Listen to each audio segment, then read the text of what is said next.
Benvenuto à tous dans ce nouvel épisode de décryptage. Aujourd'hui, on va parler d'immobilier et de métaverse.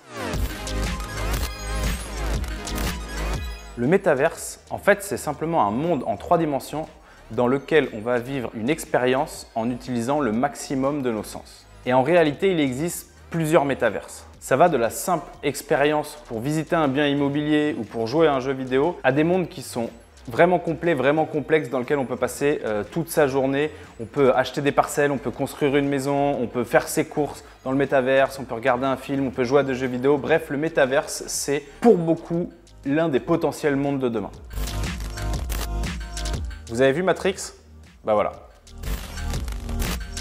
L'objectif est d'offrir des expériences immersives complètes. Aujourd'hui, on utilise essentiellement la vue avec des casques de réalité virtuelle qui vous plongent complètement dans l'univers, mais on est en train de créer de nouvelles choses. On va pouvoir ajouter de l'odeur, on va pouvoir ajouter des sons, du tactile, des sensations.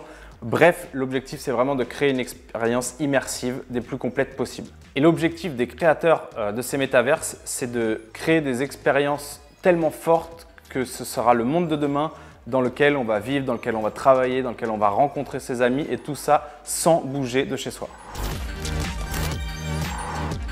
Bon, déjà, il y a un vrai marché immobilier dans les métaverses les plus connus comme Decentraland ou The Sandbox. Les prix des parcelles se vendent même quasiment au même prix au mètre carré que dans les plus grandes villes françaises. Typiquement, il y a un an, il y a une parcelle de 565 mètres carrés qui s'est vendue pour 2,4 millions d'euros dans The Sandbox. Tout ça pour construire un magasin de vêtements.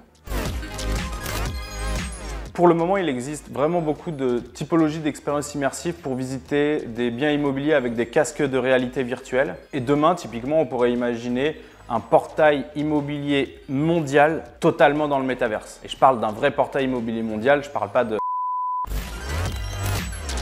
À tout et à rien, mais peut-être que la nouvelle génération ou une partie de la nouvelle génération passera une partie de sa vie dans un ou plusieurs métaverses. Et à tous ceux qui disent que c'est pas possible et qui se disent c'est pas l'avenir, c'est impossible, pensez à nos grands-parents qui nous voient toute la journée la tête sur notre téléphone mobile.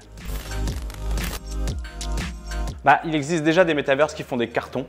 Je vous ai cité Decentraland et The Sandbox. The Sandbox, par exemple, aujourd'hui, il revendique 350 000 utilisateurs uniques par mois. D'un autre côté, on a aussi Facebook qui a tout misé sur le métaverse. Et pour aller plus loin, il y a Bloomberg qui estime qu'en 2024, le métaverse représentera un marché de 800 milliards de dollars. Bon, après, une fois qu'on a dit tout ça, il reste encore à construire les expériences immersives qui nous donneront vraiment envie d'aller dans le métaverse et qui nous donneront plus envie que d'aller boire un café avec un ami ou de simplement discuter avec quelqu'un dans la vraie vie.